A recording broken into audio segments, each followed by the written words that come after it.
Hi, it's Palm here. Greetings from Shenzhen, China. For the past 2 or 3 years, YouTubers and vloggers would come to Shenzhen to shoot all the tech gimmicks. And ever since then, Shenzhen has earned itself a huge title, the most futuristic city in the world. I guess it's part of the truth, but for us Chinese, life just has more to it. I moved to the city a little over 10 years ago, and currently I live in Guangming. It's a district north to the city center, about 20 kilometers. Still today, it's pretty underdeveloped. I can say that. It used to be a huge chunk of farmland that feeds the city, and nowadays I think it's all about the factories and residential areas. So today, I would like to take you guys on a tour. We're gonna walk the streets to see what's it like in the least developed area in the most futuristic city in the world. What about that? Let's go. Well, I was confined in my little apartment for the past 3 days, 3.5 to be exact. It was all raining, and there's about to be another huge typhoon. It's gonna hit tomorrow. So I guess the window is half a day, maximum. We're gonna land our feet on the streets, but before then, hold your horses. I'm gonna fix myself a coffee. It's pretty humid, so a double espresso iced Americano, that's my go-to coffee. We're just gonna grab the coffee first, then we're gonna hit the streets. I just placed an order and waiting for my coffee. I think it might be a good idea to give you guys some backgrounds of me. I was born and raised in the northern China and moved here a little over 10 years ago, like I said.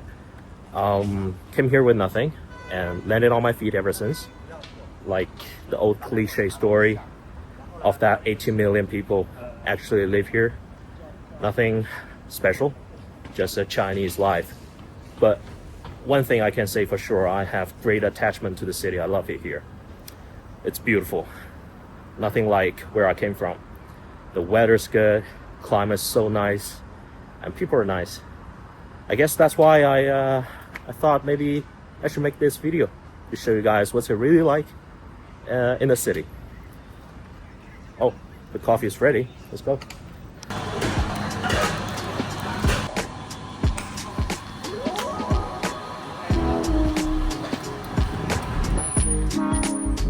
All right, Luckin Coffee, my go-to coffee, my street corner coffee. Beautiful. It's cheap. By quality, it's not cheap. The consistency of quality is amazing.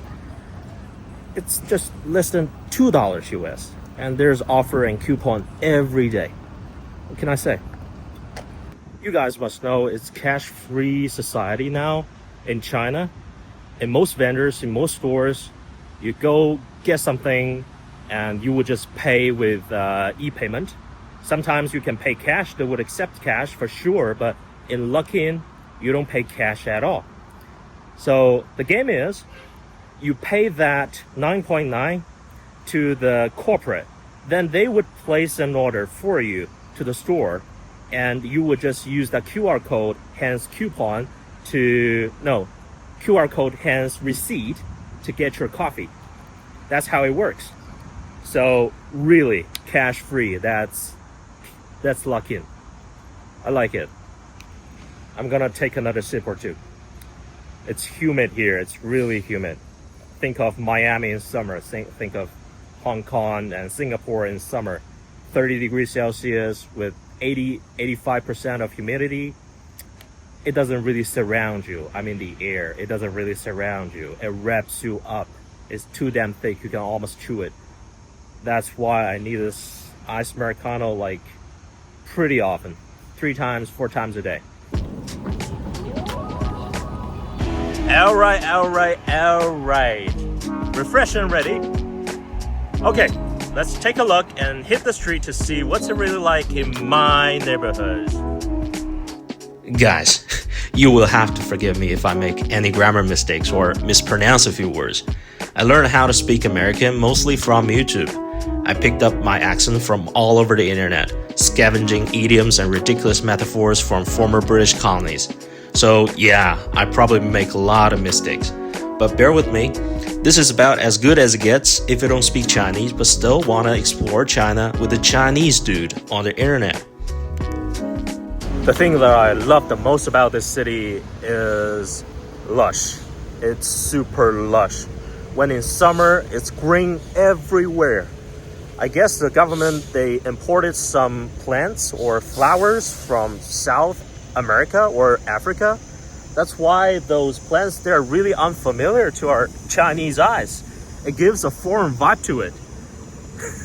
In a good way, yeah. We just had a typhoon, which is pretty normal this time of year. Just last night, the wind was howling and the rain was coming down sideways. And now, the sun is absolutely roasting me. Honestly, I don't even know what kind of weather to wish for anymore.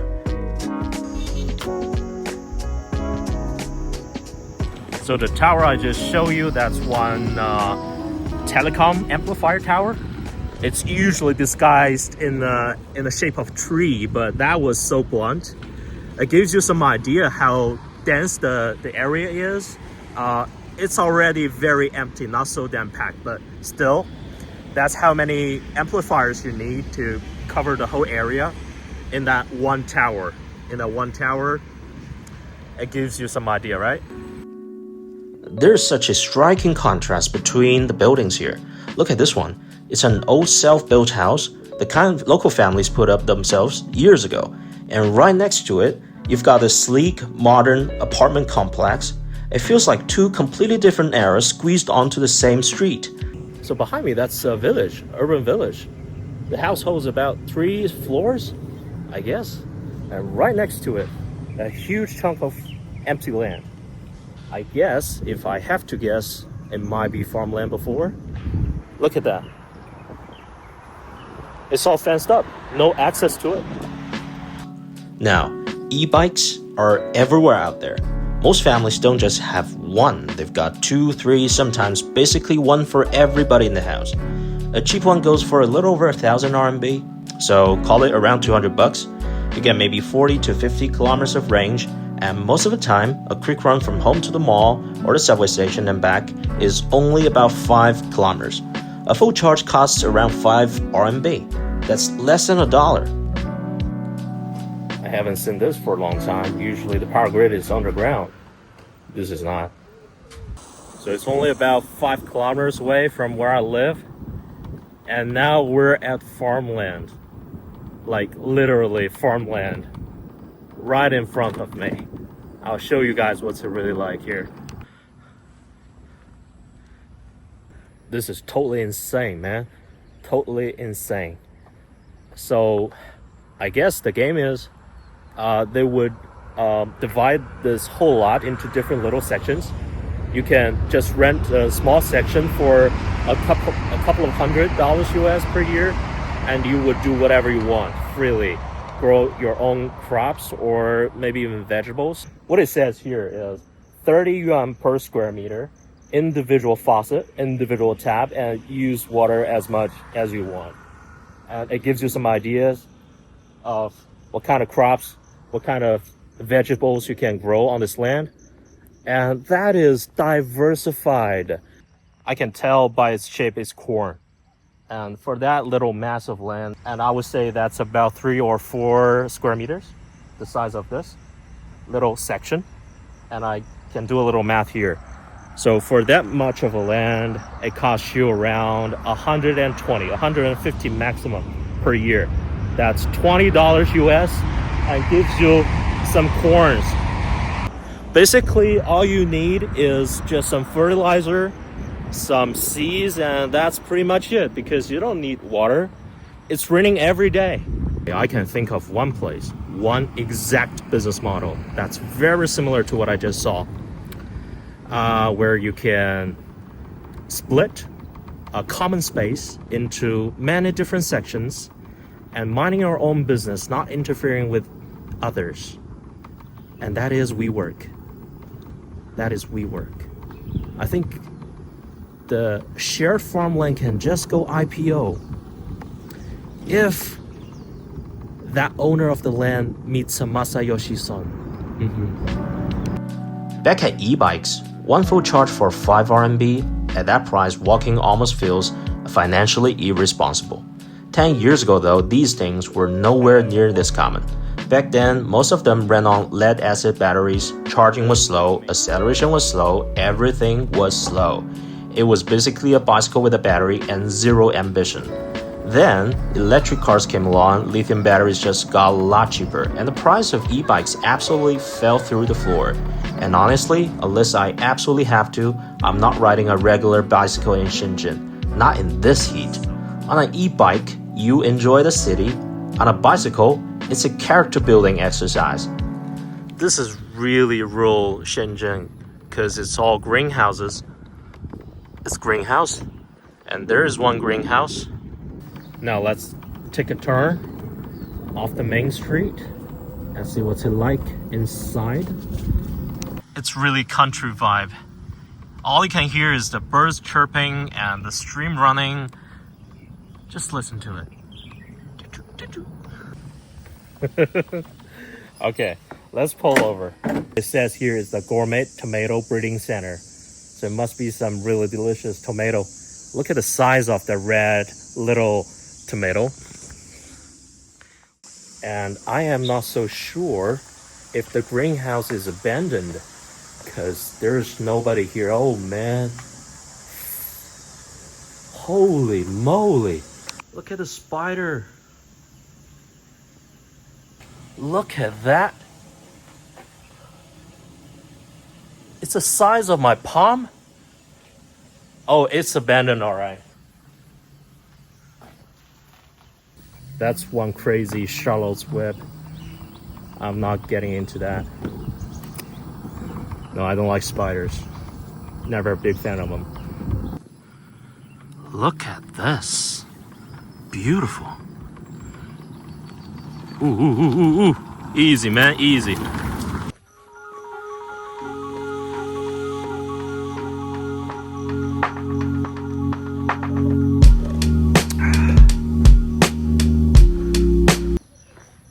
This is one beautiful toilet in the middle of nowhere.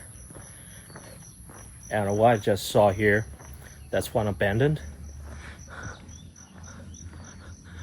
And this one is more stylish.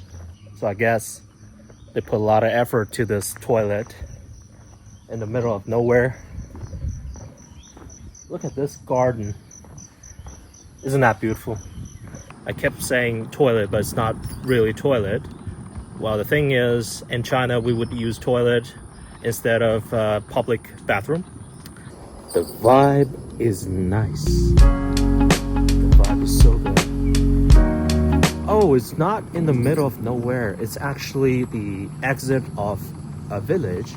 So not really far from the village. And that toilet, that bathroom is not for... Look, the bathroom is not for me. That's for the villagers. My mistake. Sorry, that's my mistake.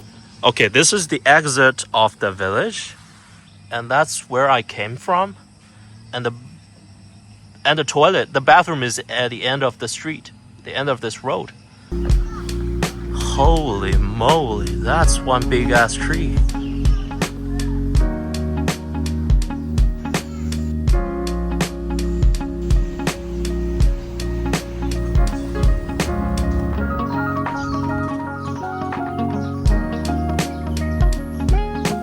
Public space per capita usually is very scarce in a metropolitan city like this in Shenzhen.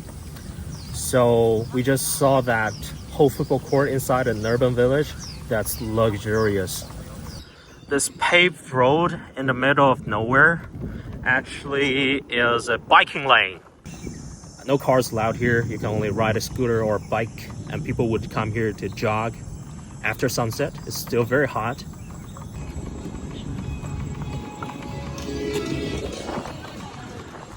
That's a bunch of people doing this urban hiking. Why do I know this? Because I was one of those crowds doing this urban hiking. In southern China, it's almost impossible to do actual hiking on the trails because there's snakes everywhere and the mosquitoes would bite your flesh off. And on this paved road, you don't have to worry about those snakes, and there's no problem with hydration because there's water fountain everywhere. I just saw one.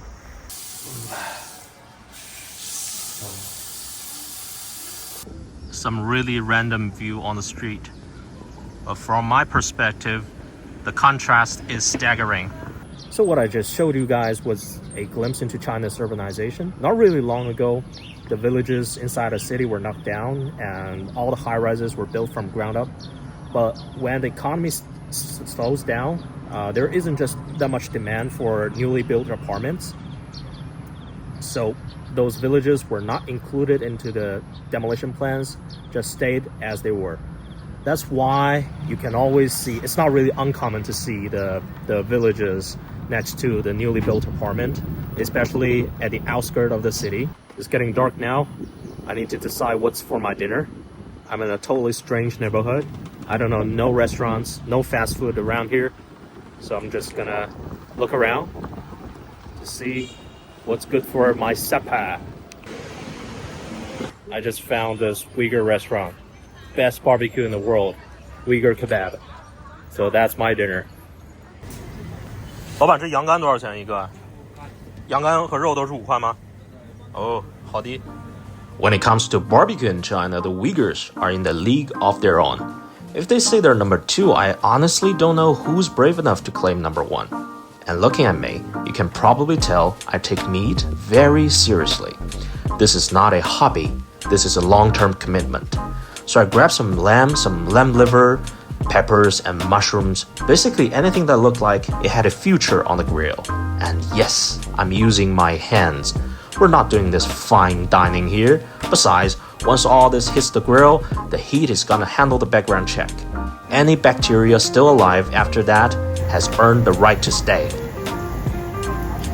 差不多多长时间呢？10多分钟哈。好。I think the owner noticed that I have a beer in my hand. I didn't really get it from the shop. So we have this silent agreement that I need to finish this beer outside, then move inside the restaurant. So yeah, the agreement is solid, it's valid, and later. 哎，老板还得等多长时间啊？好了吗？哦。This is the ritual before my dinner. A thorough cleanup. I'm ready to be served. Ooh, 好，谢谢。Yeah.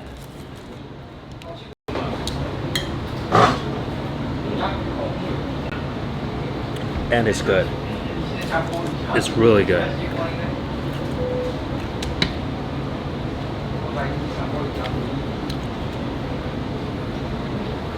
Oh yeah, that is sublime. 10 out of 10. Juicy, tender, perfectly cooked.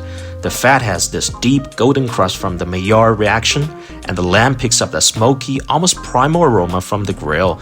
Xinjiang barbecue does not mess around. This is elite level meat. Absolutely ridiculous. So yeah, this is the part of Shenzhen I call home. There's a ton of green space out there, a few patches of farmland, and life moves at a completely different speed. Some mornings, I ride past and see farmers walking out of apartment buildings with little baskets heading off to work the fields. That right there is Shenzhen in a nutshell. It's like the city never really chose between the future and the past, so now you get both. Online, Shenzhen usually looks like this giant cyberpunk playground, skyscrapers, drones, tech, the whole 9 yards. And sure, that version is real, but once you get outside the CBD and away from all the noise, things slow down. Life gets quieter, more normal, more human. I can hop on my e-bikes, cruise around with nowhere to be, duck into one of those little urban villages and let my brain switch off for a while. No skyline, no big spectacle, just people living their lives. And honestly, that's my kind of Shenzhen. I'm your Chinese dude on the ground, so if you're curious about China, come walk the streets with me.